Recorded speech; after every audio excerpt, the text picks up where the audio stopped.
that non-subcommittee members be allowed to participate in today's hearing after all subcommittee members have had an opportunity to ask questions. Is there any objection? If not, so ordered. So non-subcommittee members will be recognized at the appropriate time for 5 minutes. Welcome to our hearing, and thank you, witnesses, for being here. We have Mr. John Hill, the Deputy Assistant Secretary of Defense for Space and Missile Defense Policy. Joining him, we have Lieutenant General Thomas James, the Deputy Commander of the U.S. Space Command, Lieutenant General Heath Collins, the Director of the Missile Defense Agency, and Lieutenant General Sean Gainey, the Commander of U.S. Army Space and Missile Defense Command. The subcommittee meets today to review the Department's fiscal year 2025 budget request for missile defense capabilities. I have a number of concerns, just right off the bat here. First, the overall level of funding is inadequate given today's threat environment. The fiscal year 25 budget requests $10.4 billion for the Missile Defense Agency. That's more than $400 million less than last year, and almost $1 billion below the level projected for fiscal year 25 in last year's FYDP. I want to reiterate this point. The fiscal year 25 budget request for the Missile Defense Agency is $960 million, almost $1 billion below the level planned for in last year's budget. Further, these draconian cuts are not limited to just fiscal year 25. The out-year spending projections included in this budget envision continued reductions in missile defense spending. Compared to the spending plan in the budget submitted last year, this budget forecasts cutting over $2.6 billion in missile defense funding between fiscal year 25 and fiscal year 28. To achieve these cuts, this budget would make several concerning decisions, including terminating the production line for SM-3 Block 1B Interceptor and eliminating competition by prematurely down-selecting to single contractors on both the Next Generation Interceptor and Glide Phase Interceptor programs. I know we'll get into these issues in greater detail, but in the case of the Glide Phase Interceptor, I think it's important to note that this down selection is occurring 5 years earlier than planned and before the preliminary design review is even held. I'm extremely concerned that we will simply not have enough sufficient technical data to make an informed choice between competing concepts for this program. The Glide Phase Interceptor is the only capability in development specifically designed to combat the growing hypersonic threats we face. It is vitally important to our national security that we get this program right. We should be investing in a robust program that delivers an effective capability to our warfighters on a schedule that meets the threat. That is why Congress mandated in Section 1666 of last year's Defense Authorization Bill, but this budget would do the opposite. Overall, I'm concerned that these decisions simply accept too much risk and that missile defense appears to have become a bill payer for other capabilities in this budget. This is difficult to understand given the growth in missile threats, the extremely high demand for missile defense capabilities from combatant commanders, and the visible evidence of the value these capabilities bring to the fight on full display as we speak in the Red Sea and in Israel and Ukraine. I look forward to hearing more from our witnesses about how this budget impacts their programs and their assessment of the risks contained in this budget. With that, I turn to the ranking member for his opening remarks. Thank you, Mr. Chairman, and I'll just begin by echoing many of your concerns. This is obviously a time when missile defense is in use all around the globe, including by the United States, in great quantity. This is not a technology that seems to be fading away, and I think my biggest concern is that I just don't understand the rationale behind many of these cuts. Now, I've asked a lot of tough questions of leaders like yourself, Mr. Hill in particular, about the purpose of hypersonics. It's in that same vein. We don't understand what exactly the operational concept is to use hypersonics. That makes us hard to understand the money we're spending on it. Well, likewise, as the chairman said, if we don't understand why, or understand the rationale behind these cuts, it becomes very hard to support them, especially in this environment. I want to welcome both Lieutenant General James and Lieutenant General Collins, as this is the first opportunity to testify in front of the subcommittee in your new roles. Lieutenant General James, Space Command's role is increasing in both importance and consequence, and given that Space Command was recently given responsibility for department-level missile defense coordination, it's critical that you and we understand the complex strategic role missile defense plays in our national security. You are the first Army space operator to reach the rank of Lieutenant General, so you must be doing something right. FA-40s have been an exemplar in the department, and this milestone is well overdue, so congratulations. Lieutenant General Collins, your unique background across the spectrum of strategic programs, including space, nuclear weapons, and missile defense, makes you well prepared to be director of the Missile Defense Agency. I'm encouraged by our initial discussions that it is imperative that we understand the larger policy implications of what MDA is developing before we blindly build new systems that could inadvertently further the proliferation of missile technology, or in the absolute worst case, result in destabilization, miscalculation, and escalation to nuclear war. As I shift to the topic of today's hearing, I want to remind the subcommittee that missile defense has a mixed legacy and continues to pose difficult questions about what its purpose is and should be, under what conditions it actually makes us safer, and how much and what kind of it we need. That's why these questions, including what the chairman started with, are so important. As I laid out last year, there are 5 basic scenarios or levels at which we consider using or not using missile defense. Behind me is a graphic depicting these levels, which I will use to frame the rest of my remarks. The highest level of missile defense, it has been longstanding policy across nearly every administration that we are not and will not pursue missile defense to defeat a near-peer nuclear attack. Despite attempts to change U.S. policy during last year's NDAA cycle to specifically do so, going down this road would be incredibly destabilizing, technically challenging, and prohibitively expensive. Until we can safely rid the world of all nuclear weapons, which I believe is ultimately necessary for the survival of humanity itself, we can neither unilaterally disarm nor unilaterally render useless our adversaries' arsenals. If we were to try to render all of our adversaries' missiles incapable through increased missile defenses, they would simply do what they have arguably already done, develop new, more complex missiles to defeat those systems. Mutually assured destruction sounds like a crazy concept when you first read about it, but it's fundamentally kept us safe. The 4th level of missile defense is the area where there is the most debate. This is where we can argue that our advancements in missile defense over the past 2 decades since pulling out of the ABM Treaty have provided a greater security blanket against aspiring nuclear powers like North Korea and Iran. However, as North Korea, or the DPRK, continues to expand their ballistic missile and nuclear arsenals, we must continually evaluate when we view them as more of a strategic level threat and therefore rely on a policy of nuclear deterrence instead of simply trying to outnumber their ICBMs with interceptors, such as the Next Generation Interceptor program intends to do.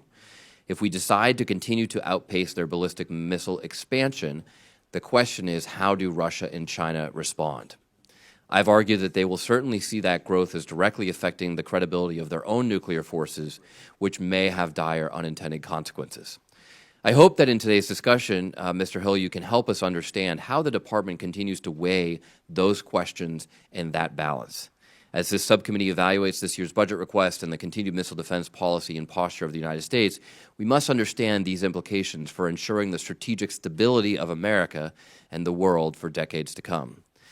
Now, level 3 is a nuance that I think is important to distinguish from a rogue nation because the size of the system required to deal with it is very different, but continuing to have some capability to defend against a small, even single accidental launch should be maintained. At level 2, the tactical level, the incredible support Ukraine has received from allies and partners in air and missile defense has enabled them to fight back against near nonstop Russian missile attacks for the past 3 years. Though if this body cannot get its act together and pass the languishing supplemental, this is the area in which Ukraine will suffer the most and will have direct impacts on their ability to maintain their sovereign country and territory. In the Red Sea, we are seeing what many thought was not possible: multinational, coordinated, and effective missile defense. And obviously this is using a lot of missiles, which is one of the questions we have about reducing the budget. While U.S. Navy ships have been at the center of defending deployed forces, allies, partners, and commercial shipping vessels from a wide range of air-breathing and ballistic missile threats, they have been working across a multinational task force. The French, German, and UK navies have all intercepted targets in the Red Sea. And while ideally I believe we need to move towards non-kinetic solutions that flip the cost curve of missile defense, something the Chairman and I have been pursuing aggressively, no one can deny the incredible impact today's missile defense systems are having in the Middle East. Finally, at the foundational level of missile defense, simply detecting these threats, we still have much work to do. However, this past year has marked many successes in domain awareness. In February, MDA's hypersonic and ballistic tracking space sensor prototypes were launched, and this budget supports their ongoing testing through 2027. The Space Development Agency also launched their wide field of view sensors, which will be a key component of the next generation of missile warning and missile track architecture, replacing the legacy, quote, big juicy satellites currently on orbit. As we evaluate the FY25 requests for missile defense programs, I will continue to ask the following questions. How will expanding U.S. missile defense today impact strategic stability tomorrow? We are already in an arms race. Will it make our world more safe? And does each investment stabilize or destabilize our strategic national security? These are the questions we must ask ourselves on this subcommittee, not just with an eye to this year's budget and the NDAA, but in determining how our decisions will impact the world we leave for our children. Thank you, Mr. Chairman. I yield back. Okay, thank you. We will now move to opening statements from our witnesses. I would note that your prepared statements will be made part of the record, but you'll each have 5 minutes to make some opening remarks. Mr. Hill, let's begin with you. Thank you, Chairman Lamborn and Ranking Member Moulton and distinguished members of the subcommittee for the opportunity to testify today. Thank you as well for including my full statement in the record. In brief, my written statement surveys threat developments in a deteriorating security environment. It stresses the unmistakable centrality of missiles of all types, including uncrewed aerial systems or UAS, in modern warfare. And it underscores the indispensability of missile defense and missile defeat capabilities to deterring aggression and to defending our homeland, our forces deployed around the world, and our allies and partners. It highlights how those allies and partners have come to similar conclusions, are increasing their own investments, and are working with us to meet these challenges together. The administration's defense budget request for fiscal year 2025 includes $28.4 billion for missile defense and missile defeat programs. I want to acknowledge at the outset of this hearing the strong support this subcommittee has consistently shown for missile defense and missile defeat efforts for many years. And I stand ready to work with you to pass defense authorization legislation for fiscal year 2025, the 64th consecutive year, and with all of Congress to pass on-time defense appropriations legislation for fiscal year 2025. Today, I must also emphasize, perhaps more than anything else, the critical urgency of passing the National Security Supplemental Request, which Congress has now had for nearly 6 months. That request includes desperately needed funding to support Ukraine in defending its democratic sovereignty and its very existence against Russia's illegal and ruthless invasion and Russia's authoritarian aggression, including relentless barrages of missiles and UAS attacks. Funding to support Israel in defending itself against the continuing missile, UAS, and rocket attacks by Hamas and other groups aligned with Iran.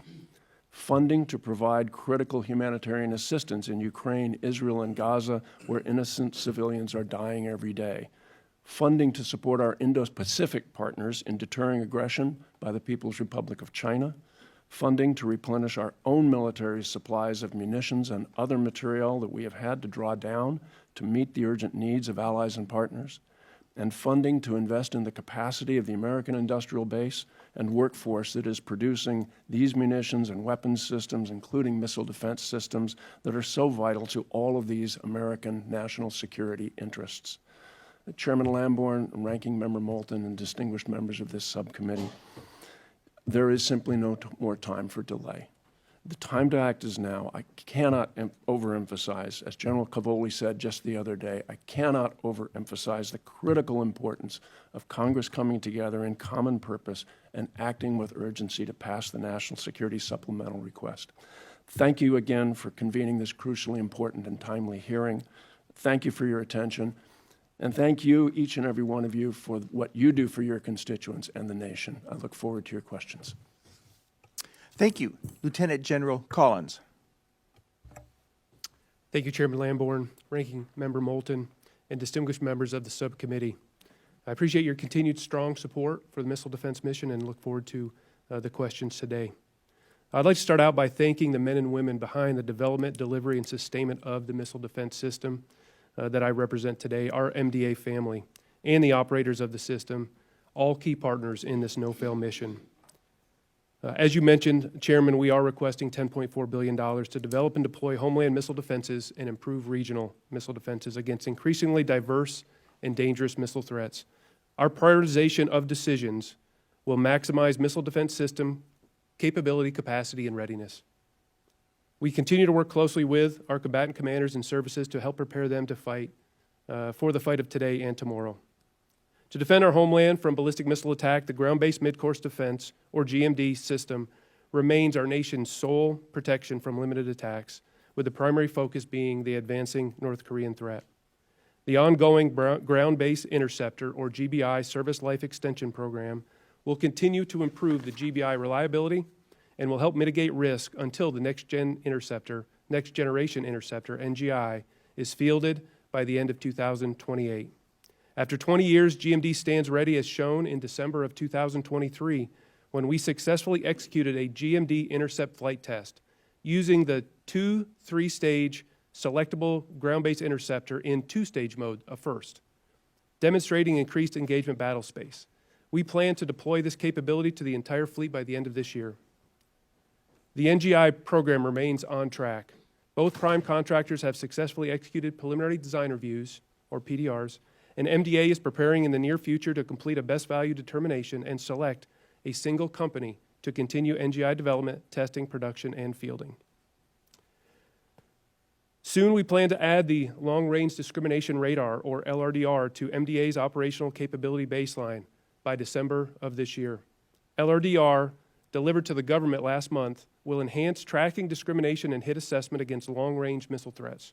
Additionally, the Space Force and MDA are in the process of formally declaring LRDR ready for space object detection later this month. For regional defense, MDA continues to design improvements to the Aegis ballistic missile defense capability and procure the Standard Missile 3 Block 2A missiles. In FY 2025, we will also test and deliver Spy-1 radar upgrades and support the Navy in future space domain awareness demonstrations. We will continue U.S. Terminal High Altitude Area Defense, or THAAD, interceptor procurement, fielding, and training support, along with reliability and cybersecurity improvements. In collaboration with the U.S. Army, we have fielded the THAAD 4.0 capability to batteries in Korea and on Guam, and are in the process of fielding 4.0 to the all remaining THAAD batteries by the end of 2025. THAAD 4.0 integrates Patriot capabilities with THAAD to increase Patriot defended area and engagement opportunities. We will also begin design work to improve the THAAD system to take on ever-advancing regional threats. The Department continues development of a 360-degree layered missile defense capability for Guam. MDA construction on the Joint Command Center, ANTPY-6 radar site, and launch site will begin in fiscal year 2025. And by the end of this year, we will execute a flight experiment with the SM-3 Block 2A against a medium-range ballistic missile target controlled with the initial Aegis Guam system using the first TPY-6 transportable array unit. Looking forward, MDA continues to pursue end-to-end capabilities to defeat the serious challenge posed by hypersonic maneuvering threats. Today, our sea-based terminal defenses protect assets at sea and forces ashore from hypersonic threats. Working with the Navy, we anticipate delivering follow-on Increment 3 capabilities in fiscal year 2025. The Glide Phase Interceptor Program, or GPI, weapon system will enable layered defense against hypersonic glide threats. By the end of FY 24, in coordination with our future international partner Japan, MDA will select a single GPI interceptor design to complete development. We will continue to develop and mature GPI capability and support the planned cooperative development of that glide phase interceptor with Japan. On the detection and tracking part of the kill chain, as mentioned by Ranking Member Moulton, we launched the Hypersonic and Ballistic Tracking Space Sensor, or HBTSS, prototype satellites in February to demonstrate fire control solutions generated against hypersonic maneuvering threats. Following successful demonstration of HBTSS, the responsibility for fielding HBTSS-like fire control capabilities will be transferred to Space Force. I'm honored by this opportunity and look forward to your questions. Thank you. Lieutenant General Gainey. Chairman Lamborn, Ranking Member Moulton, and distinguished members of this subcommittee, I am honored to testify before you and represent this incredible one-team organization of 2,300 soldiers and civilians spanning 13 time zones in 19 locations worldwide. These professionals tirelessly provide space, high altitude, and missile defense forces and advanced capabilities to the Army and joint warfighter.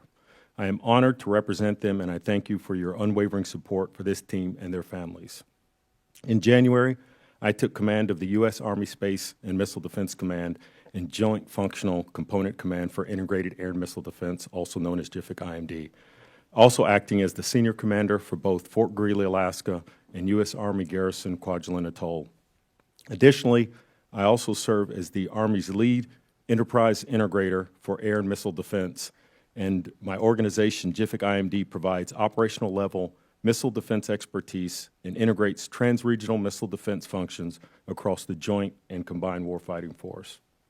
As the Army's air and missile defense enterprise integrator, today I will use this role to leverage and highlight the Army Air and Missile Defense remains the Army's most heavily deployed force with the highest demand signal amongst the combat commands every year. This high op-tempo continues to provide a significant strain on our formations and families, and we must continue to address their needs. As you know, the urgency for multi-domain trans-regional combat effects continues to increase exponentially. Our adverse air and missile defense-related threats have rapidly expanded in recent years in quantity, variety, and sophistication, rapidly expanding their space R&D, instigating cyber attacks, and test complex missile systems. We see this today in Ukraine and looming on the horizon in the Pacific. It has never been more imperative that we and our allies and partners enhance our missile defense and space capabilities to impose costs on our adversaries, denying them the benefits of using these weapons and ensuring the safeguarding of our nation. As our adversaries increase their emphasis on space and missile capabilities, the U.S. Army grows in kind. In December, the Secretary and Chief of Staff of the Army and the Sergeant Major of the Army signed the Army Space Vision supporting multi-domain operations, specifying the Army's role in integrating space capabilities into joint and coalition operations while also interdicting the space capabilities of adversaries. It is also increasingly apparent that integrating our space operations and missile defense operations is of critical importance to our national security. Our integration is essential to effectively contribute to strategic deterrence and respond in crisis. What worked for yesterday's military must evolve. Today, we must integrate space and missile defense at the very onset of our prototyping, concept development, and application. And we do it all in concert with our Army joint and coalition partners, one voice together around the globe. Our allies and partners are critical for layered and tiered operations to degrade, disrupt, and defeat adversaries, share burdens, integrate technology, and protect our mutual homelands. But all these operational considerations pale in comparison to the will, determination, and the trust, the amazing men and women that operate and sustain these advanced systems. These soldiers and their families make life-altering sacrifices to serve across the globe. Thank you for your efforts in supporting them with timely budget, caring for them and their families, and building trust with the American people now and in the years to come. Caring for our soldiers and their families is paramount to win in any environment around the globe. Thank you for your supporting such an incredible mission-ready team. I look forward to addressing your questions. Thank you. Thank you. Lieutenant General James. Good morning, Chairman Lamborn, Ranking Member Moulton, and distinguished members of this subcommittee. It is an honor to be here today representing General Whiting and the nearly 18,000 soldiers, sailors, Marines, airmen, guardians, DoD civilians, and contractors of the United States Space Command. Our expertly trained and mission-focused workforce remains our most valuable asset. As you've heard from my distinguished colleagues here on the panel, our strategic competitors' offensive missile systems are significantly increasing in capability and scale. They will challenge our ability to conduct operations and protect and defend U.S. and our allies' vital interest. Our competitors are rapidly evolving, diversifying, and proliferating their inventories of advanced missiles and technologies. Hypersonic glide vehicles and cruise missiles pose diverse threats that will complicate our missile warning and missile defense missions. In April 2023, the Unified Command Plan assigned United States Space Command with the responsibility for trans-regional missile defense, planning, and operational support. That decision was the culmination of a comprehensive study and alignment with numerous policy documents and with the 2022 Missile Defense Review. This was a natural fit given our Unified Command Plan responsibilities, such as space operations and global sensor manager, as the missile defense mission continues to converge with the space missions. Part of the transition of trans-regional missile defense planning and support missions included alignment of the Joint Functional Component Command for Integrated Missile Defense under U.S. Space Command, commanded by my good friend, Lieutenant General Sean Gainey. JFCC-IMD ensured the continued execution of their responsibilities during the transition without any mission degradation. We at United States Space Command have integrated JFCC-IMD into our command structures and processes and are exploring ways to further optimize our execution of critical missions. As the global sensor manager, U.S. Spacecom is responsible for planning, managing, and overseeing the operations of all assigned space domain awareness, missile defense, and missile warning sensors. Our terrestrial sensors are a critical enabler to the combatant command and national-level military command centers, most performing missile warning, missile defense, and space domain awareness missions simultaneously. Our space-based sensors provide the first alert of a missile launch from anywhere on the planet. They provide this to our national leaders, the National Military Command System, combatant commands, and select international partners. U.S. Spacecom employs a joint, combined, and partnered approach to our operations, which expands our access to sensors and their information. This includes our Combined Space Operations Center's Commercial Integration Cell and our National Space Defense Center's Joint Commercial Operations Cell, commensurate with the Department's recently published Commercial Space Strategy.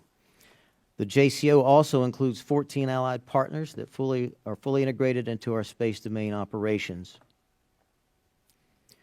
It is vital that we keep pace with emerging threats and technologies while ensuring that our sensor architecture remains optimized and modernized. While we pursue integrating new capabilities, we must still aggressively leverage and integrate our legacy sensors in support of our critical missile warning and missile defense functions today as part of a comprehensive missile defeat strategy. Continued funding for research and development for the next generation of space-based and terrestrial sensor systems is critical to keep pace with the competitors and the potential adversaries that we face today. These capabilities must be resilient, and we must be able to defend and reconstitute them to achieve space and cross-domain mission assurance for the joint force.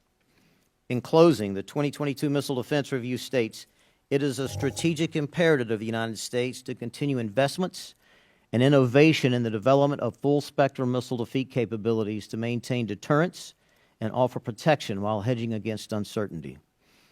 Consistent with the Missile Defense Review, the Department must explore and enact the full range of capabilities to counter advanced adversary offensive missiles and hybrid threats across the spectrum of conflict. U.S. Space Command, with fellow combatant commands, services, allies, and interagency and commercial partners, stands ready to perform our Unified Command Plan responsibilities to maintain and expand our competitive advantage. U.S. Spacecom appreciates Congress's continued support as we ensure the delivery of space-based capabilities and achieve our foundational moral responsibility to protect the joint force, the nation, and our allies through all levels of competition and conflict. I have submitted my written statement for the record. Thank you, and I look forward to your questions. Thank you. We will now go to questions from the panel, from the committee. General Collins, as I talked about in my opening statement, I'm very concerned about the glide phase interceptor. Last year, the program planned to continue development and to maintain competition between two industry teams for at least another 5 years. A preliminary design review, or let's say PDR, was planned for 2029 with a potential down select decision following PDR. Now, the program is planning to select a single contractor this year without the development activity to prove out new technologies and with a lot less information. First, a general question. Competition in a program reduces risk, drives innovation, and helps ensure the government is getting a good value. Wouldn't you say that in general that is a fair statement? Yeah, Mr. Chairman, as a career acquisition officer, competition within an acquisition strategy does buy down risk, keeps both teams sharp throughout the acquisition, and tends to, it's a best practice within the department. Yes, sir. Okay, thank you. So how concerned are you then that making a down select decision this early in the program will increase risk? Sir, that is a job that we will be attacking greatly now with the decision that will be coming later this fiscal year. There are other mechanisms to manage competition and risk within a program lower than the prime level. We certainly will be looking forward to keeping the program on pace and, based on Section 1666, look for opportunities to bring hypersonic capability to the fight much sooner. With the GPI program as established today, working with our soon international partner Japan, we will continue to look for opportunities to buy down that risk judiciously, potentially with competition at a lower level at the component or subsystem level. Okay, so let's dive a little bit more into that. What concrete steps, and you've already alluded to some, can we take to mitigate this risk or to give ourselves options if technology development doesn't go as planned? Yes, sir. Much of this is as part of the decision to come with down selecting. We're in the midst of upgrading our acquisition strategy and finalizing the decision criteria for making this decision. Part of that will be finalizing and taking a look at how to establish the program and going forward. Depending on the selection and the risks associated with that particular prime, we will then have to take a look at, with the prime, the steps that would be taken. Each prime has a different set of risks based on their designs, and that we would have to specifically identify, based on the decision, which one would drive what decisions and actions we would take going forward. Well, I still am concerned. I know that you'll do your best to play the hand of cards that you've been dealt, but I really am concerned about this. I just think we're taking on too much risk that we otherwise would be able to mitigate through continuing the competition more into the future. This leads to my next set of questions about the program schedule. You would think that if the program had advanced sufficiently and technology is mature enough for the government to select a single prime contractor 5 years earlier than originally planned, that we would be in a position to accelerate the schedule. But it looks like the opposite is happening. In last year's hearing, your predecessor, Admiral Hill, and I discussed the program's schedule and how delivering a capability in 2034 was not adequate. He agreed and said, quote, out in the mid-30s is almost irrelevant. We are not meeting the threat, unquote. But this year's budget would add additional delay and now does not anticipate deploying a capability until 2035. Do you share Admiral Hill's view that this makes it irrelevant to go more than 10 years into the future? Sir, I definitely agree with waiting 11 years to bring a hypersonic glide phase capability to the warfighter is too long, and am looking into options within the GPI program and other options that could bring an interim capability sooner.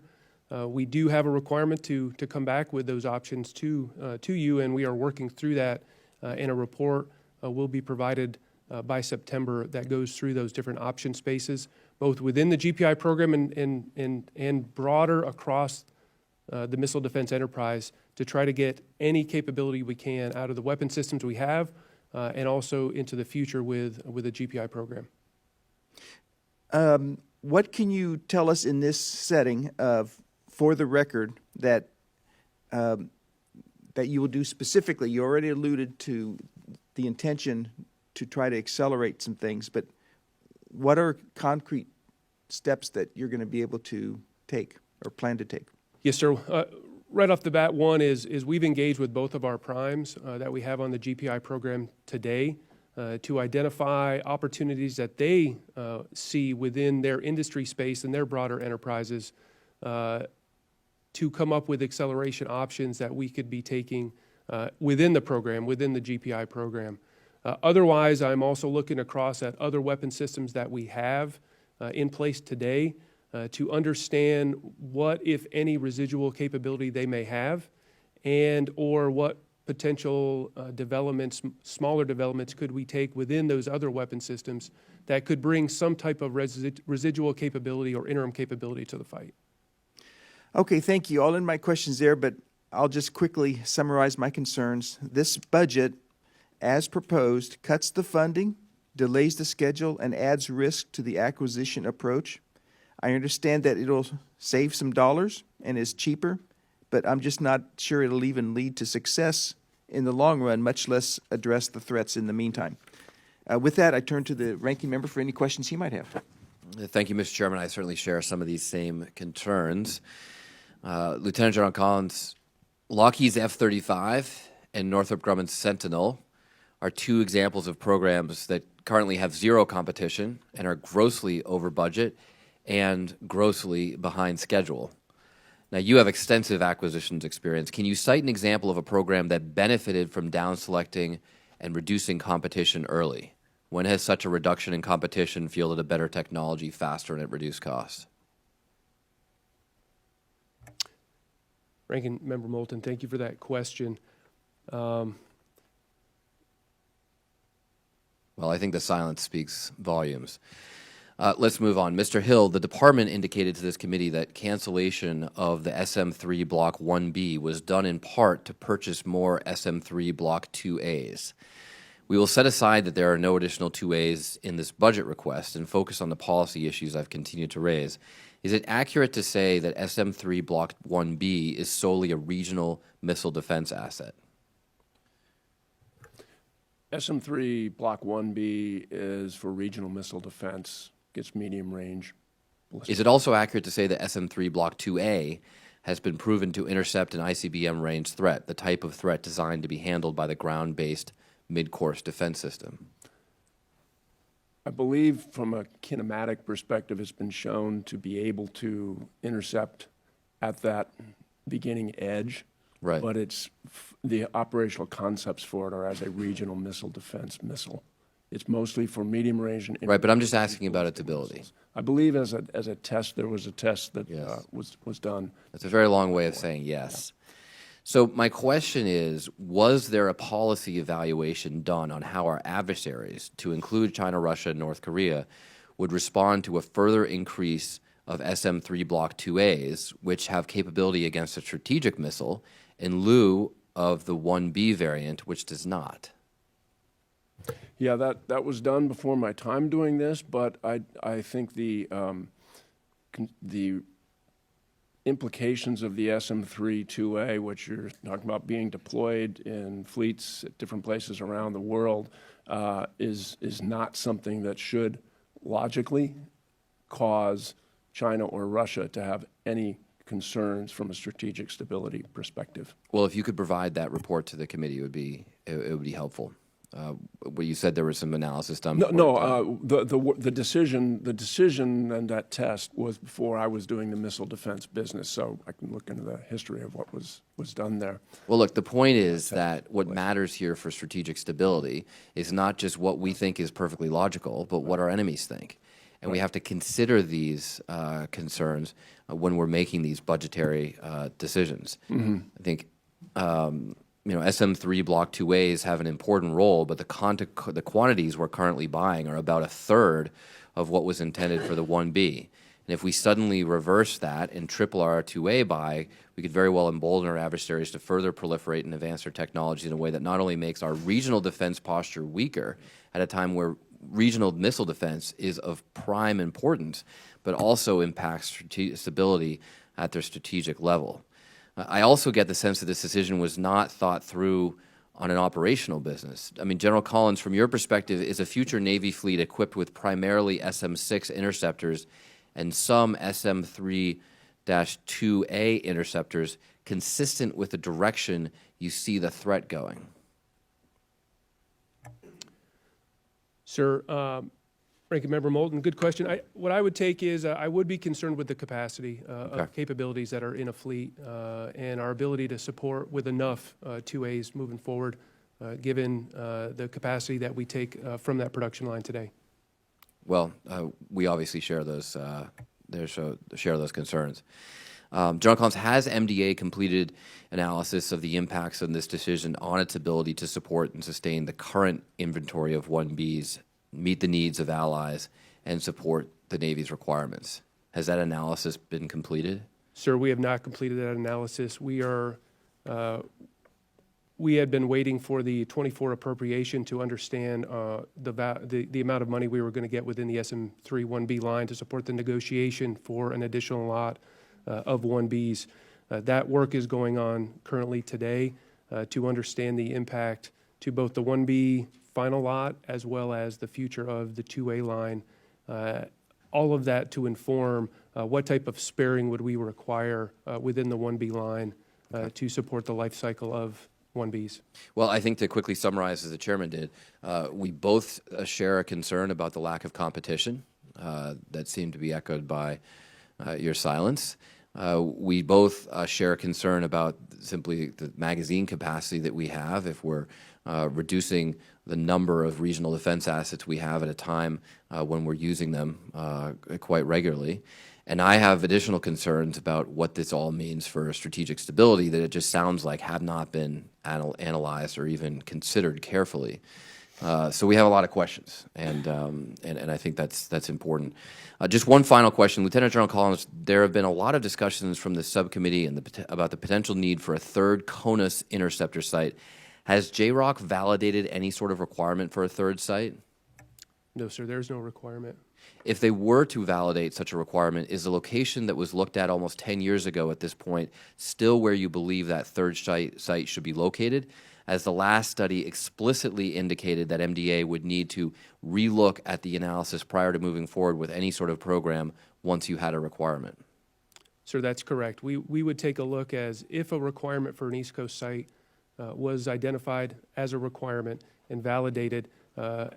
As mentioned when the final report came out, we would take a look at the current threat, the current performance of the system, the current state of affairs to assess and evaluate what that optimal site would be. Right. So just to summarize, as of right now, you don't need a third site. If you were to need a third site, you wouldn't just go with what was selected 10 years ago. You'd do another analysis. And Mr. Hill, I would just add, I hope that we would, per my questions about strategic stability, look at the implications of a third site on the views of our adversaries.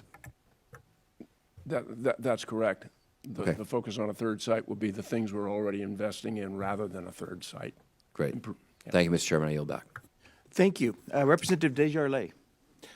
General Collins, hypersonics have completely upended our prior conception of the global missile threat landscape with our ability to evade our legacy detection systems. And we are now in a position where we're playing catch-up both in our ability to detect and defeat these novel capabilities. Can you update our committee on how you're addressing the issue of detection first with the capabilities like hypersonic and ballistic tracking space sensor satellites? And how are you collaborating with SDA on these and other efforts pertaining to hypersonic missile defense? Thank you, Congressman, for the question. Hypersonic missile defense is certainly a key focus of the Missile Defense Agency in protecting our warfighters as we move forward. The hypersonic ballistic tracking space sensor that I mentioned in my opening statement and you just mentioned, that is a prototype set of satellites to demonstrate our ability and the technology to, from space, detect, track, and close the fire control loop against a hypersonic threat, to take a hypersonic threat and track it throughout its entire launch, from launch to intercept. That's a key aspect of our future ability to detect and eventually intercept hypersonic weapons anywhere on the planet in the future. To get there, we have worked very closely with the Space Development Agency. They would be the operational transition agent for us to take HBTSS and include it within the future proliferated warfighting space architecture. We have been working very closely with them. Also, the Space Warfighting Analysis Center, the SWAC part of the Space Force, we have been working with them to ensure that our long-term fire control requirements are included within the force design of any future space architecture. And so with those relationships within Space Force, we are ready when we complete the demonstration later this year to transition into the proliferated warfighting space architecture tracking layer to pick up on the hypersonic fire control tracking requirements for Missile Defense Agency. On the glide phase interceptor, where are we at? Yes, sir. We have 2 primes awarded on other transaction authority agreements, and both are proceeding post-system requirements review and working to finalize designs as well as tech maturation for each of their designs. There's a good amount of tech maturation of the design and the integration of the system that are being worked on. Okay. Is an acceleration of research on hypersonic defense options necessary, and is it technologically feasible? Sir, we believe hypersonic defense is feasible. We have today a terminal case capability to intercept hypersonic threats within the SM-6 sea-based terminal capability within the Aegis weapon system. So we are already fielded capability to intercept hypersonics in the terminal phase. Glide phase interceptor, we've identified the technology areas that need to be matured within that program to do glide phase intercept farther away from the intended target. And we are in the midst of burning down all of those technologies to be able to field this capability. So yes, we believe that technology exists with some maturation to come, but we do believe hypersonic glide phase intercept capability is feasible. Okay. Mr. Hill, what is the department's policy on how the U.S. will address near-peer hypersonic threats to the homeland? As General Collins just described, we're investing in capabilities. As Congress directed, we designated the Secretary of the Air Force for leading the cruise missile defense of the homeland project. And of course, glide phase interceptors, many of them are cruise missiles.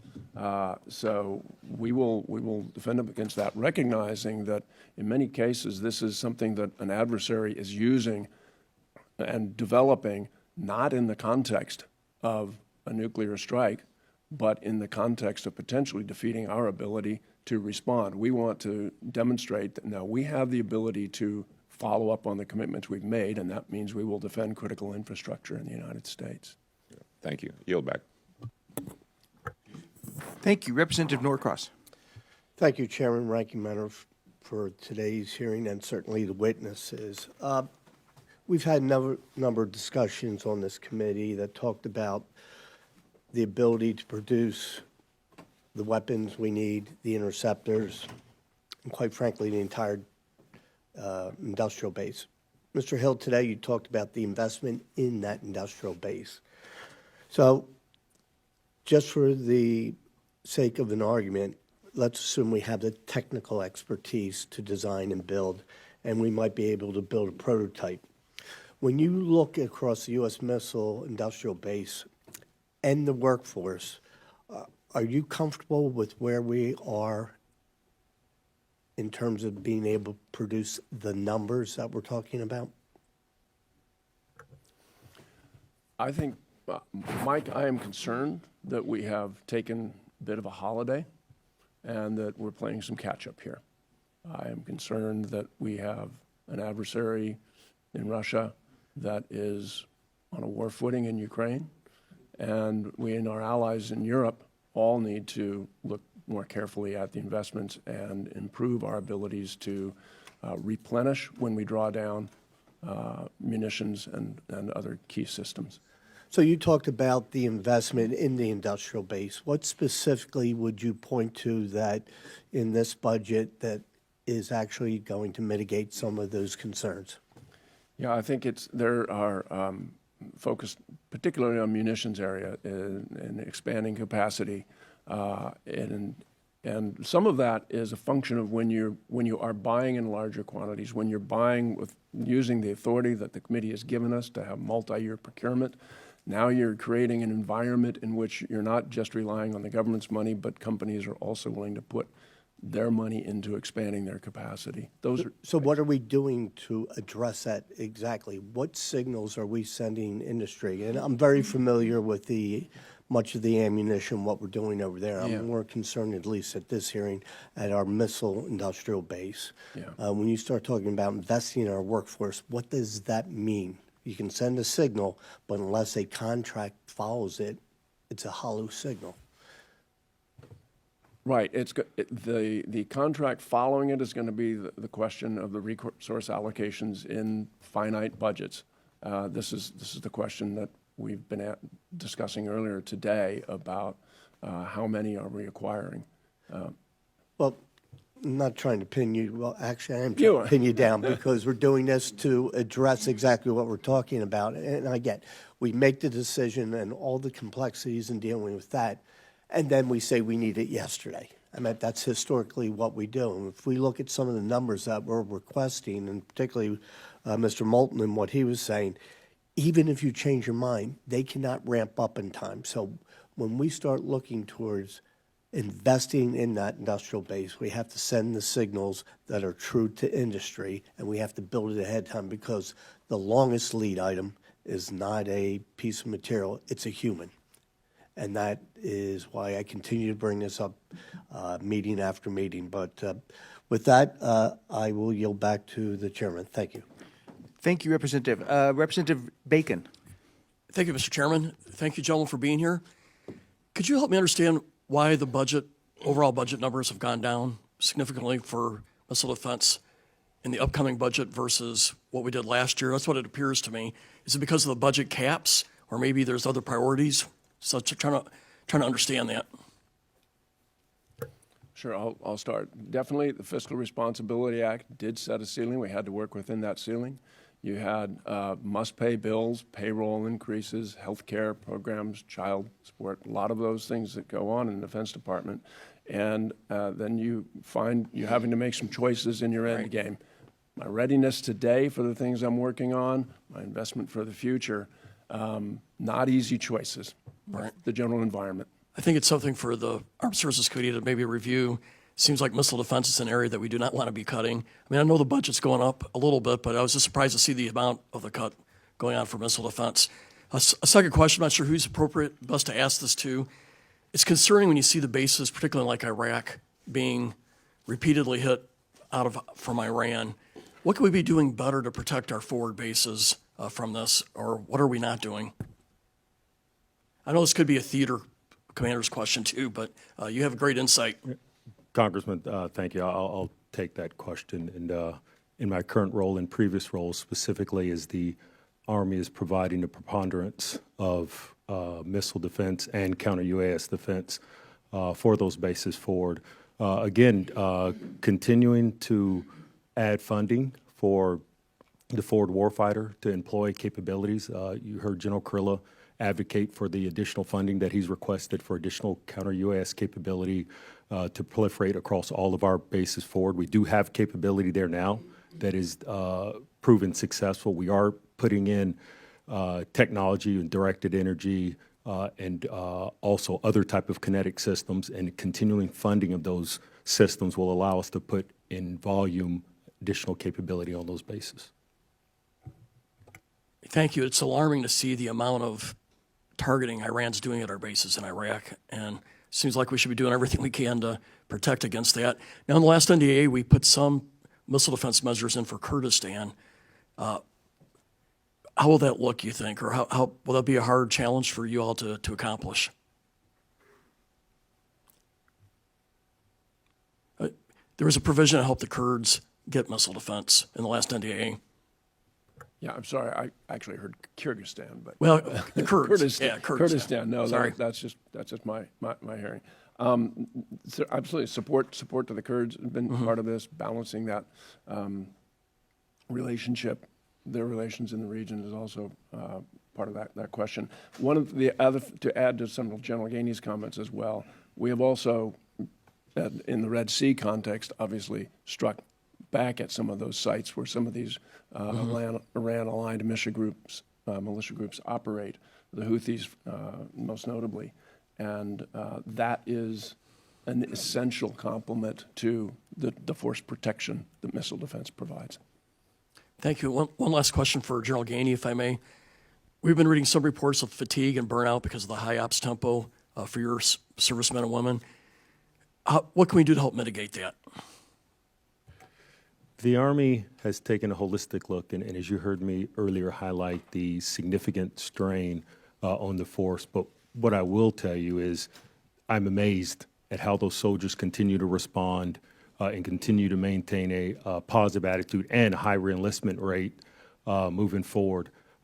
As the Army looks to get after how do we improve the quality of life and improve the op tempo, goes to our modernization efforts and continuing supportive funding for our modernization efforts, because Patriot system is the most deployed system because it is our workhorse system.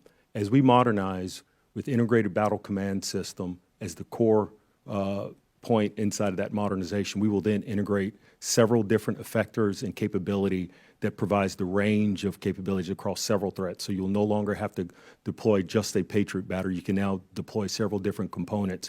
And the Army's growth of that capability in the last R-Struck will also add additional capacity. So that will help moving forward. Well, we appreciate the men and women who serve in your command, and in that matter, for all of your house commands. And missile defense is such an important mission, and it's in high demand everywhere. So we're grateful to you and your people. Perfect timing. We will now go to Representative Vasquez. Thank you, Chairman. Thank you to the ranking member.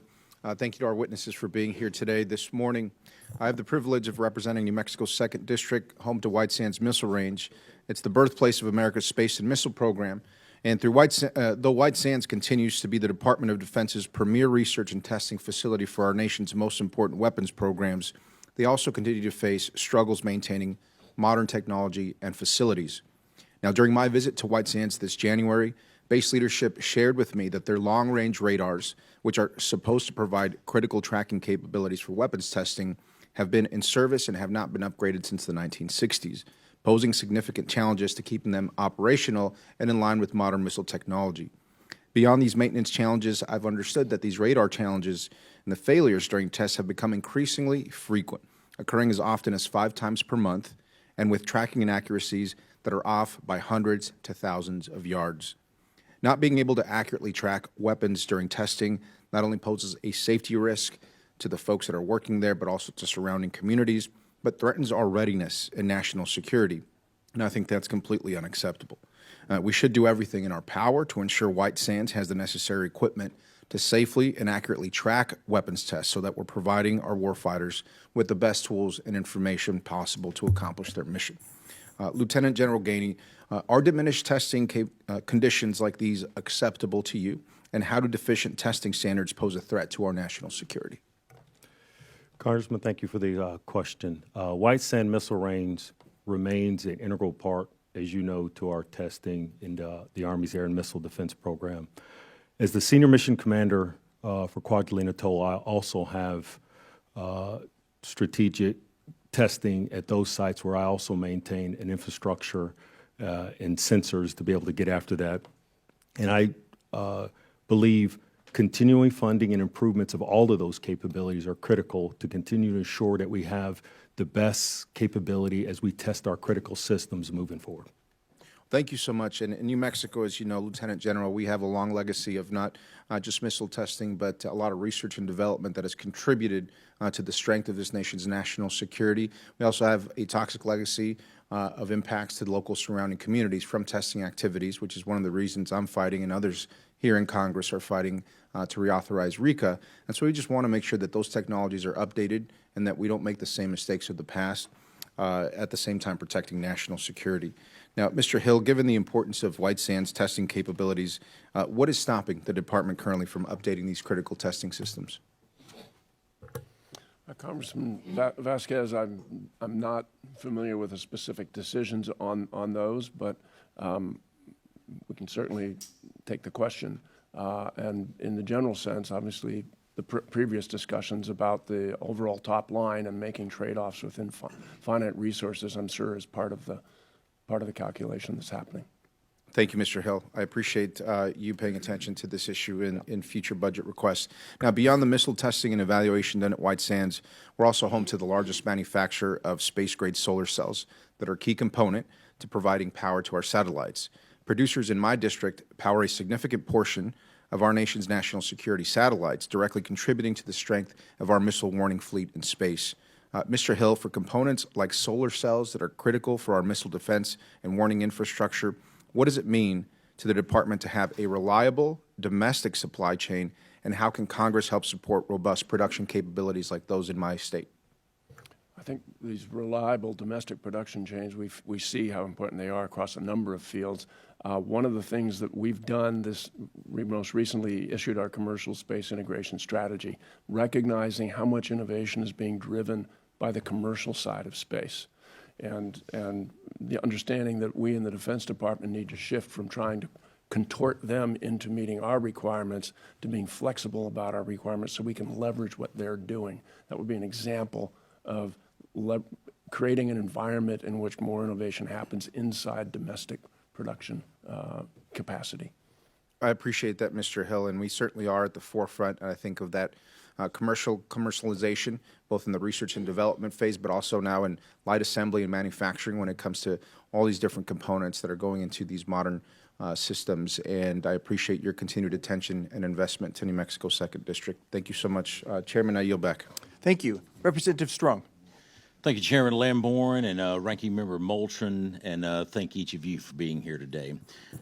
General, it was great having each of you in my office last week. It was interesting to learn that not only is Huntsville the Rocket City, but it's also apparently the city of love, since this is where you met your wife, General James, and I also found out that General Gainey's parents met at Redstone Arsenal, so it was interesting to hear that. Redstone Arsenal is truly making a name for itself. I've said it before and I'll say it again. We've got some great things coming out of Huntsville. General Collins, just a few weeks ago, General Geo with Northcom reconfirmed to this committee that the Next Generation Interceptor is critical for defending the homeland. Last spring, your predecessor testified to the benefits of keeping multiple contractors on the NGI program through critical design review. But since late last year, we've learned that this is no longer the plan. This really concerns me and many others. Looking back to 2019, when the redesigned Kill Vehicle RKV program was canceled, we had all our eggs in one basket. There wasn't a backup plan. And because we didn't have a backup plan, we had to extend the life of our interceptors and start an entirely new program. This cost taxpayers a lot of money, it cost us capability, and it cost us time when there's a ticking clock over in the Indo-Pacific and throughout the world. What changed? Why is MDA now making an earlier than planned down select decision before critical design review next year? Congressman, thanks for that question on NGI. It is absolutely our foundation for Homeland Defense into the future, and we have continued to focus the agency very much on NGI and its incorporation in no later than 2028. Two things of note. One we've talked about is certainly the fiscal realities and the decisions that needed to be made across the missile defense portfolio has been far-reaching. But second, we've also been keeping the NGI program on track. Both primes have completed preliminary design review. Both have completed full qualification of all their parts for the radiation environment, and many of the subcomponents have been taken to the critical design review stage of design. All that brought together, we, the agency, believe we have a full in-depth understanding of the designs from the two primes.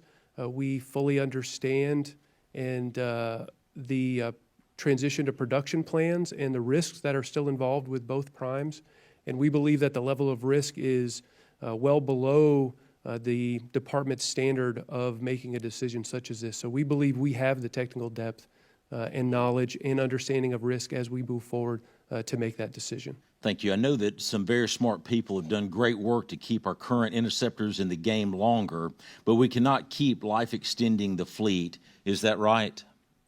That is correct, sir. Thank you. I know that the confidence in NGI succeeding is high. I credit a big part of that to the incredible work being done at Redstone Arsenal with both industry teams in Huntsville, Alabama. But the consequences of something going wrong with NGI are much higher now than it was back in 2019. Would that be a correct statement? Yes, sir. There's still additional risk ahead of us on the program, and we will continue to stay very focused on where that risk is. We will continue to stay focused on where that risk is and focused on mitigating that risk as best as possible. I totally agree. They're much higher this time because just as you said, we can't fall back on doing another life extension of the current system. We've already used our get-out-of-jail-free card with the RKV. I worry that the Biden administration is wanting to dismantle the significant industrial capacity that has been built up over decades, and MDA's budget and plans are taking a detrimental hit due to some short-sighted decisions here. Is there a report or study that MDA has conducted that supports down-selecting before critical design review over sticking with the original acquisition strategy? No, sir, we do not have any report or assessment on that. Thank you. So were budget constraints the primary or initial reason for the change in strategy, or is it because the teams have progressed better than expected? I'd say, sir, it's a combination of both. Both teams have progressed very, very well, but there was a catalyst that was driven by the fiscal decision as well. I thank each of you for being here. Mr. Chairman, I yield back. Thank you. Representative Carbajal. Thank you, Mr. Chairman. Hearing all the nexus that you have to Representative Strong's district and not Paradise, which is my district, makes me start questioning your judgment, I must say. We know our adversaries possess hypersonic capabilities. Defending against and defeating this threat is proving to be challenging, both technically and physically. General Collins, how are advanced manufacturing technologies, such as additive manufacturing, being utilized to reduce costs and acquisition timelines for future hypersonic defense programs? Thank you, Congressman, for that question.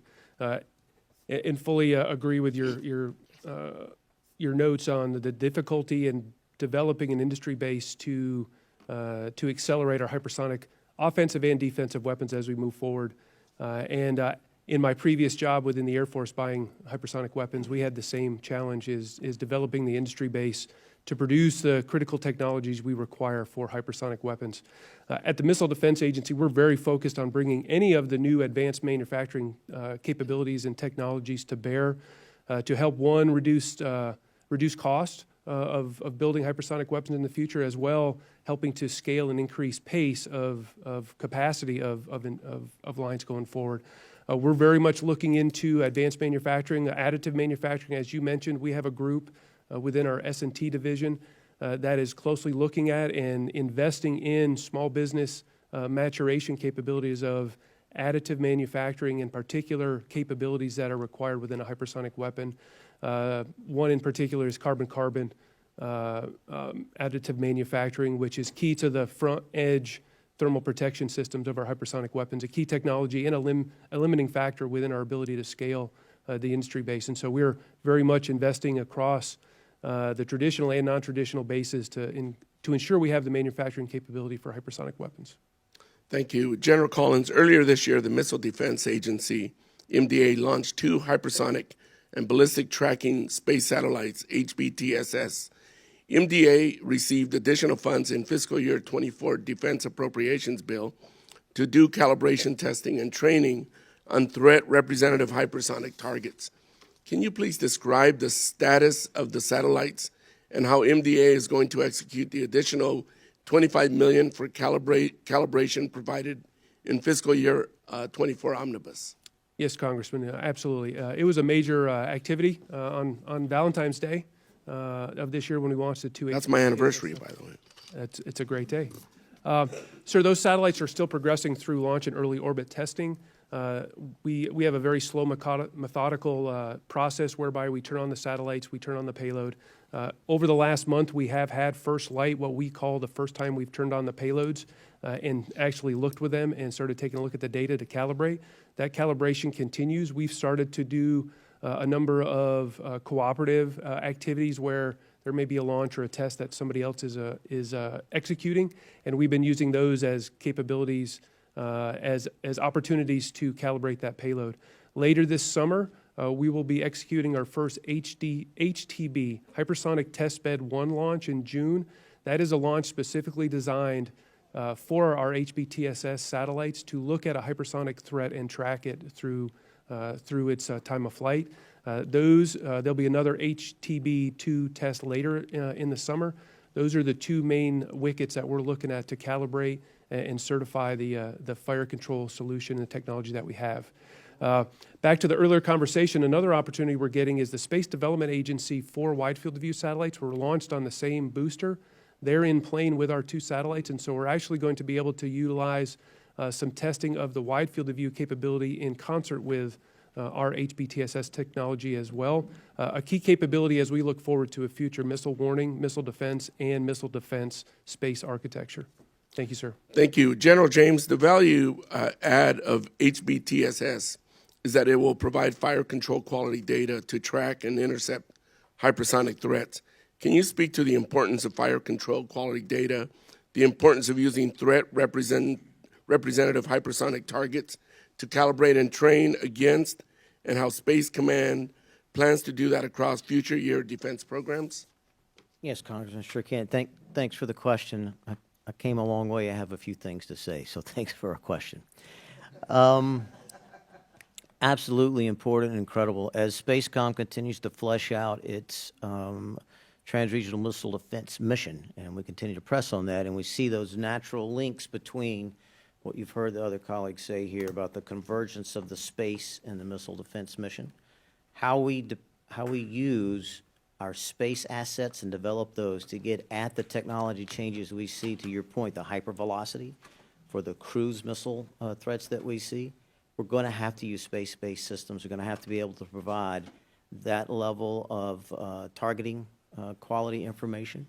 And so that's exactly the things that we're working on as we continue to develop the net-centric command and control systems and the information systems like C2BMC. As we continue to press for that, you'll see that in our UPL list as an important factor that we need to continue to press on to increase our ability to command and control and pass that information from closest sensor, best sensor to best shooter to be able to make those connections.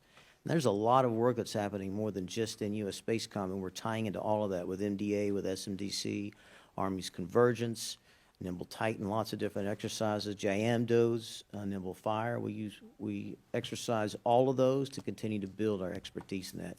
Absolutely critical, because terrestrial sensors are not going to allow us to track and target the threats that we see coming the way we have in the past. That will have to be space-based, and all the things that General Collins just talked about, from SDA and the work with HBTSS from the Space Force and other capabilities, absolutely important, and integrating commercial and integrating the allies. That is an area that U.S. SpaceCom has done tons of work with over the years, and it falls naturally in to how we're going to move forward with missile defense. Thank you, and thank you, Mr. Chair, for the additional time. Mr. Chair, I yield back. Well, it was really more for Lieutenant General James. Thank you. Representative Wilson.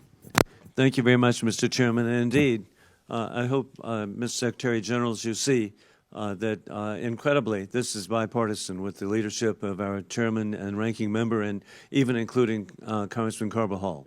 And so, but truly, we want you to succeed. And I have a personal interest. I served 31 years in the Army Guard and reserves, and I really appreciate military service, and I'm grateful my oldest son served in Iraq, field artillery. My second son was a doctor out of track. He was in the Navy, but I still claim him serving in Baghdad. My third son, signal in Sinai, and my youngest, a year, Afghanistan as an engineer. So all credit to my wife, Roxanne, for actually training these guys. But the bottom line is we want you to succeed. And equally, it's more important than ever, Mr. Secretary General, we're in a conflict we did not choose. To me, it's a conflict, a war between dictators with rule of gun who are invading democracies with rule of law. Sadly, it began February 24th, 2022, when war criminal Putin just murderously invaded Ukraine, just seeking out civilians to murder civilians. I've been there to Bucha to see the inhumanity of what's been done. I actually was in Kyiv in August last year, possibly for the first hypersonic missile attack.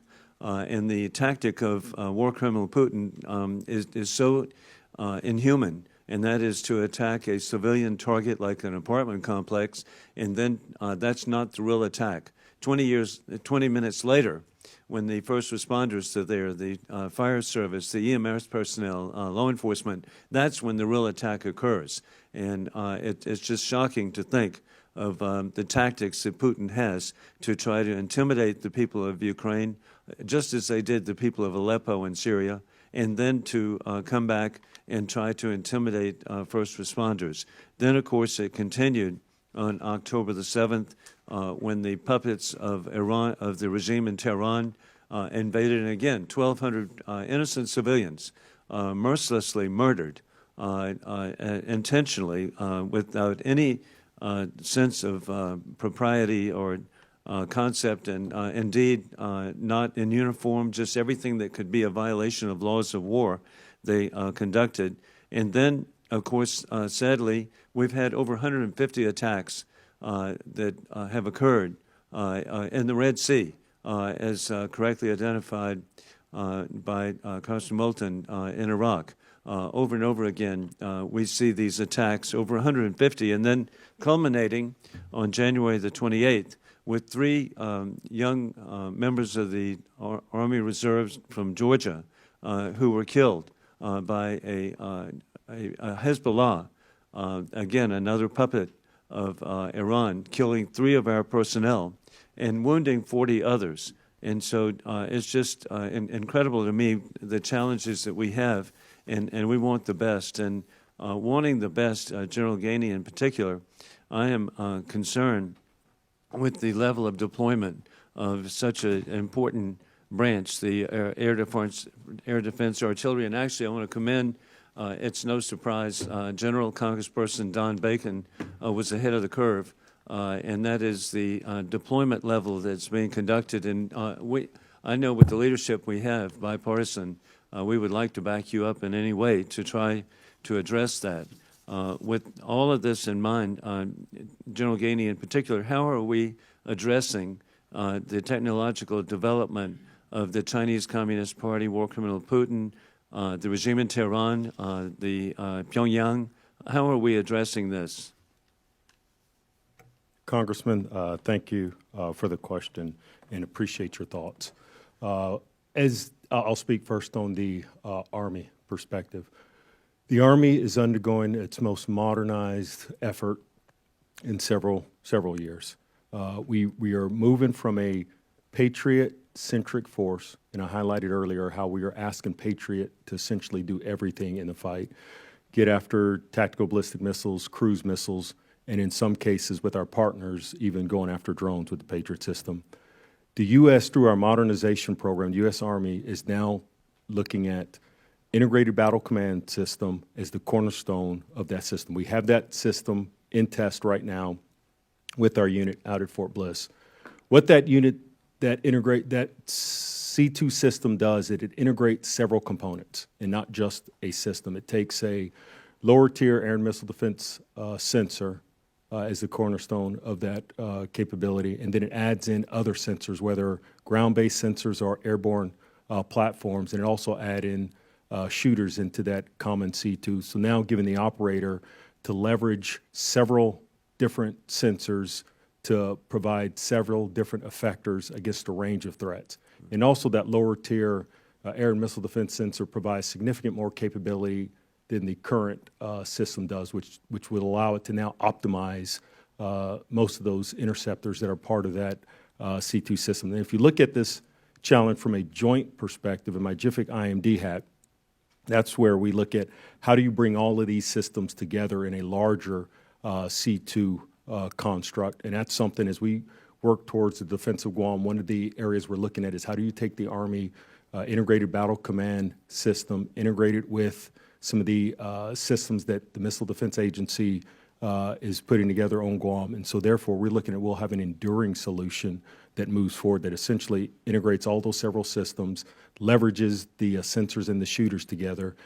That's the medium, lower to medium range. Now, if you look at the counter-UAS in the protection to the maneuver capability, the Army has also significantly invested in that area also, where we've added several maneuver short-range air defense systems integrated into our division and BCTs to be able to provide capability against cruise missiles. Looking at technology like directed energy, 50-kilowatt directed energy that we have deployed out there right now, testing that capability.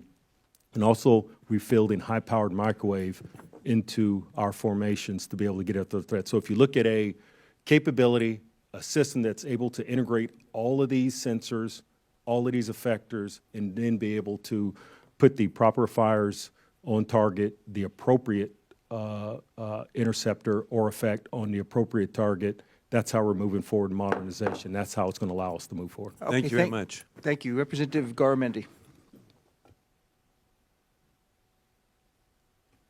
Thank you. If there is ever a committee that is faced with a problem, it's this one. I'm on a lot of military committees, and I've never had a committee that had so many acronyms to try to understand what each and every one of these things actually is. It's a challenge. But I'm going to try to take this in a different direction. Following on some of the work that my colleague, Mr. Moulton, put forward earlier in his remarks, we will forever be playing defense, trying to catch up with the offense. We can use the NFL, we can use the experience of what we're hearing here today. Much of this discussion today is about defense. And we know that in that defensive environment, there is great risk. What's happened over the course of the last 23 years is a very significant shift in this entire arena. Prior to 2002, there was an ABM treaty, an anti-ballistic missile treaty. It would do well for all of us to understand the details of the actual language of the treaty. We usually think it only applies to intercontinental ballistic missiles. It didn't. It went beyond that. The United States withdrew from that. To this day, Russia uses the withdrawal of America from the ABM treaty to justify their continued buildup of intercontinental ballistic missile systems and the weapons that go with it. Interestingly, in recent days, the last few years, China is using that very same withdrawal, American withdrawal from the ABM treaty system to justify its buildup of intercontinental ballistic missiles, including silos, which this committee has discussed it is fair to argue that that withdrawal from that treaty has led to the current nuclear arms race. And much of the discussion today has to do with how we are going to defend using the GMD system. And my concern here is that we are in a never-ending cycle of offense, followed by defense, that presumes to be successful against the then known offense, and yet one more round. My point here is that as much time as we're spending on, in this committee, defense, we ought to be looking at how to break this cycle of an arms race. Now, you can add the nuclear piece to it, which you must do, and it becomes even more significant. It's never ending. And I know the members of this committee, and certainly the gentleman before us, understand in detail what this race is all about, the risks that are in it. And my question to you, Mr. Hill, is it useful for us policymakers and for you and your team to spend as much time thinking about how to stop the cycle, or at least slow down the cycle of offense, defense, defense, offense, and back and forth, all of which creates greater risk? Mr. Hill, I'd love to hear your thoughts on it. Sure. Congressman Garamendi, very, very key piece in the entire puzzle of what you're getting after here. Clearly, there was a time, there was an era when we had someone we could work with on the other side of the negotiating table. During the Soviet Union, there were that era in the Cold War, we did negotiate agreements with them successfully. We're in it, and that's a key piece to any kind of arms control situation. Do you have someone you can work with? Now you have three, and you have a very different Russia in some ways in terms of can you deal with them as a credible negotiating partner right now? So it's not to, it's to say you always need to be thinking about that as one of the pieces of what you have to work with to try and maintain strategic stability. Defense, offense, as well as can you come up to a confidence level with somebody on the other side of the table. China's a third player in this now, which adds to the complications. But I think the tool never goes away. It's how do you use it in the environment you have? I'm out of time, and I'm going to take 5 more seconds.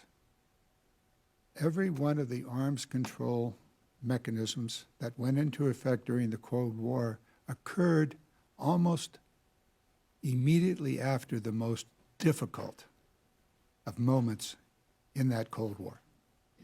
I'll let it go at that. That's a historical issue, but thank you. I'm out of time, and for me, I'm going to spend as much time talking about this as I do about offense and defense. Thank you. Representative Stefanik. Thank you, Chairman Lamborn. First, I would like to correct the record earlier in this hearing. The ranking member said that the Department of Defense chose Fort Drum as the preferred missile defense site for the third Homeland Missile Defense Site nearly 10 years ago. That is incorrect. Despite the fact that you said that's correct, General Collins, you are aware that the date that was designated was 2019, correct? Yes, ma'am. So the 10 years ago is incorrect. Yes, ma'am. 4 years ago. Great. You also are aware that just last year, General Milley and Vice Admiral Hill testified in front of this committee that the construction of a third site at Fort Drum would be strategically worthwhile, correct? Yes, You're aware ma'am. of that testimony? Yes, ma'am. Yes. And you're also aware that in multiple NDAAs, the language designating Fort Drum as the preferred third site for an East Coast missile defense site has been included in multiple NDAAs. You're aware of that? Yes, ma'am. And just let the record reflect, the ranking member voted in support of that language not once but multiple times, as well as voted for appropriations, as did the majority of the members of this committee. Now, in the FY14 Appropriations Act and the NDAA, we worked to secure $10 million in planning and design funds for the Missile Defense Agency to begin construction activities for a third Homeland Missile Defense site at Fort Drum. My question to you, General Collins, is as the director of MDA, can you confirm to me that this $10 million is being used as dictated by Congress, as explicitly stated by Congress at Fort Drum to begin the planning and design of a third missile defense site? Ma'am, the $10 million has been authorized and appropriated for that purpose, and that's the purpose we're executing it for. And what are you using that for? That's to do the initial planning and development of a design for a Continental Interceptor site to take it to the 10% design level. At Fort Drum? We are pursuing an agnostic design that would support... That's not what the language said. By doing it as an agnostic site, we would not slow down the capability to do it. That's not what the language that was passed by Congress said. And you understand that in the NDAA, for multiple years, it had designated Fort Drum. There were 3 sites under consideration in 3 different states. There was a process and environmental impact study. This has been a very thorough process. And so you're saying to me today that the $10 million is not designated at Fort Drum for the planning and design? It supports a Continental Interceptor site at any location that's determined to be optimal in the future, in line with the 2019 memo that the department signed out. Designating Fort Drum. Fort Drum, and it also designated that when a requirement was set for a Continental site, that there would have to be a readdress and a reassessment of location based on performance. Even though you said in my office, when we met, General Collins, in my office, that you understood that the $10 million would go to the design and planning at Fort Drum, as specified by the NDAA. If a decision is made to pursue a Fort Drum site, the $10 million will be 100% in line with being able to accomplish that. But you do understand that multiple NDAAs, Fort Drum has been designated, as well as by DOD. I'm aware, ma'am, of the report that the department signed out and the previous NDAAs. Okay, great. With that, I will yield back. All right, thank you. That concludes the public portion of this hearing. We have votes that will be called roughly 11:45 or shortly thereafter. So we will be in recess. We will go into a closed hearing up in room 2371 until such time as votes are called, and then we will adjourn the subcommittee at that point. So we will be in recess and meet upstairs.